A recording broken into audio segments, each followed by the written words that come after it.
La politique maintenant, avec la rentrée de Marine Le Pen, comment gérer l'après-présidentielle? Elle entend bien rester la présidente incontournable du Front National, mais son parti doit faire face à de vraies tensions en interne. Bonsoir Jean-Baptiste Marteau. Jean-Baptiste, vous étiez aujourd'hui à Brachet cet après-midi. La question qu'on se pose, est-ce que le Front National est au bord de la crise de nerfs? Bon, officiellement, tout va bien, mais c'est vrai que dans les faits, c'est une rentrée extrêmement compliquée pour Marine Le Pen. Rien à voir avec celle de l'année dernière, l'euphorie à quelques mois de la présidentielle.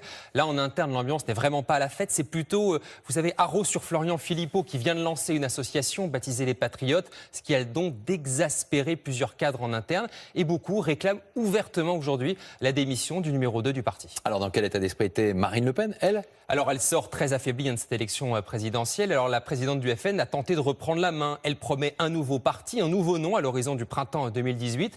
Mais bon, en attendant, on se recentre sur les fondamentaux. Elle a beaucoup parlé aujourd'hui immigration et insécurité, le tout dans une ambiance glaciale, à l'image de la météo ce midi à Brachet. Regardez ce reportage réalisé avec Francis Simoes. On regarde tout ça. Il y a des jours où rien ne va comme on l'aurait souhaité. Une météo très incertaine, un parti en plein doute après la présidentielle et des divisions internes qui s'étalent au grand jour. Florian Philippot est là, mais aucune déclaration polémique. Ça va ? Ce n'est pas le cas de Sophie Montel, une intime du numéro 2. Celle qui vient tout juste d'être lourdement sanctionnée par Marine Le Pen ne lâche rien. J'ai bien l'intention de défendre la ligne de Marine, la ligne ni droite ni gauche, et de ne pas nous enfermer dans une ligne rabougrie de l'union des droites. Les militants, eux, n'ont qu'un mot à la bouche, déception. Après le score trop faible à la présidentielle et le débat raté face à Emmanuel Macron.